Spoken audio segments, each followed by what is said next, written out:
সম্মানিত viewers, Iran এবং America যুদ্ধের ফলে বৈশ্বিকভাবে কী ঘটেছে সেটা আলোচনা এখন আমি মনে করি জরুরি। এই যুদ্ধ পৃথিবীতে কী ধরনের প্রভাব ফেলেছে, আমেরিকার প্রভাবই কতটা পরিবর্তন হয়েছে সেগুলো, এবং ইরানের অবস্থানই কী হয়েছে বা ইরান নতুন করে কী অবস্থান পেল সেটা এখানে আলোচনা করছি। প্রথমত, এই যুদ্ধে একটা জিনিস প্রমাণিত হয়েছে যে আমেরিকা কখনো শক্তি প্রয়োগ করে হরমুজের নিয়ন্ত্রণ নিতে পারবে না। তাই আমেরিকাকে সবসময় হরমুজ প্রণালী ব্যবহারের জন্যে ইরানের মুখাপেক্ষী হতে হবে।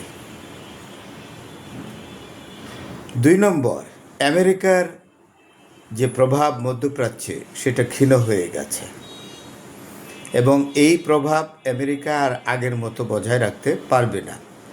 এই যুদ্ধের পরে ইরান আমেরিকাকে আর মধ্যপ্রাচ্যের উপরে একচ্ছত্র খবরদারি করার সুযোগ দেবে না। এই যুদ্ধে আরেকটি জিনিস লক্ষণীয় ছিল, আমেরিকার দীর্ঘদিনের পশ্চিমা মিত্র আমেরিকার পক্ষে এই যুদ্ধে অংশগ্রহণ করে নাই।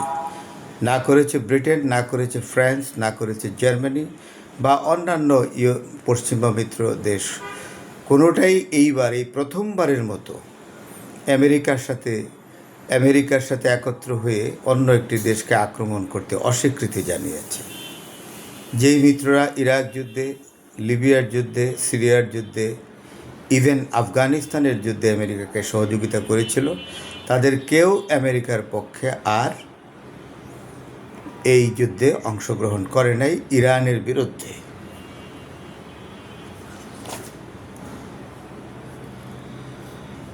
ইরান শুধু মধ্যপ্রাচ্যে নয়, ইন এ সেন্স সারা পৃথিবীতেই, আমেরিকা শুধু মধ্যপ্রাচ্যে নয়, সারা পৃথিবীতেই আমেরিকার প্রভাব খর্ব হয়েছে এবং আমেরিকা নিজেই তার স্থান এখন নির্ধারণ করতে পেরেছে।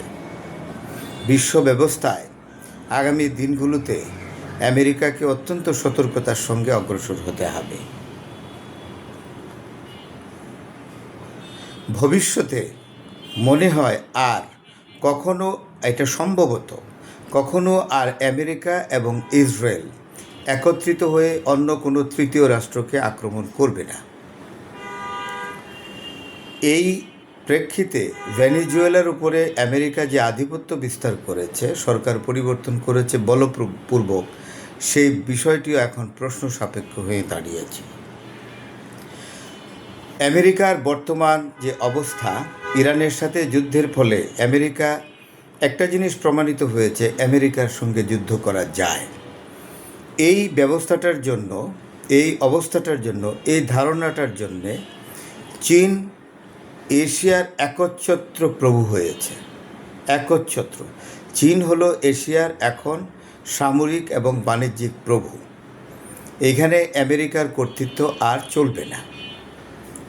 আরেকটি হলো এই, তাইওয়ান থেকে আমেরিকার প্রভাব, আর তাইওয়ানে আমেরিকার প্রভাব থাকবে না এবং ভবিষ্যতে তাইওয়ানকে সামরিক সহযোগিতা করার ব্যাপারটিও আমেরিকাকে অনেকবার ভাবতে হবে, কারণ চায়না এটা চাইবে না।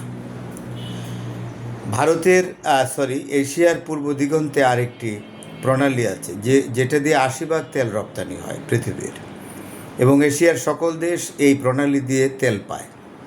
তেল সমৃদ্ধ দেশগুলো থেকে তেল সরবরাহ করে। সেটি হলো মালাক্কা প্রণালী, যেটার চারিদিকেও আমেরিকান মিলিটারি বেজ আছে এবং আমেরিকা নিয়ন্ত্রণ করে। এখন থেকে খুব তাড়াতাড়ি মালাক্কা স্ট্রেইটের উপরে চীন কিন্তু আমেরিকার এই প্রভাবকে খর্ব করবে এবং চায়না একটা সময়ে মালাক্কা প্রণালী এককভাবে নিয়ন্ত্রণ করার অধিকার লাভ করবে।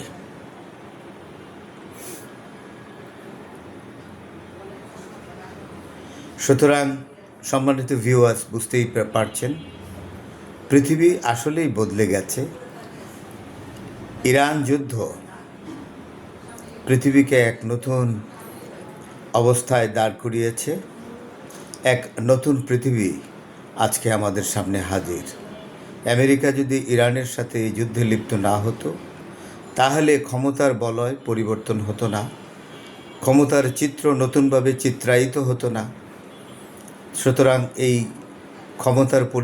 ক্ষমতার যে পরিবর্তন হয়েছে, বলয়ের পরিবর্তন হয়েছে, জিওপলিটিক্যাল বা ভৌগোলিক রাজনীতির চেহারা পরিবর্তন হয়েছে, সব কিছু মিলে আমরা এক নতুন পৃথিবীর দ্বারপ্রান্তে এসে পৌঁছেছি। ধন্যবাদ ভিউয়ার্স, ভালো থাকবেন।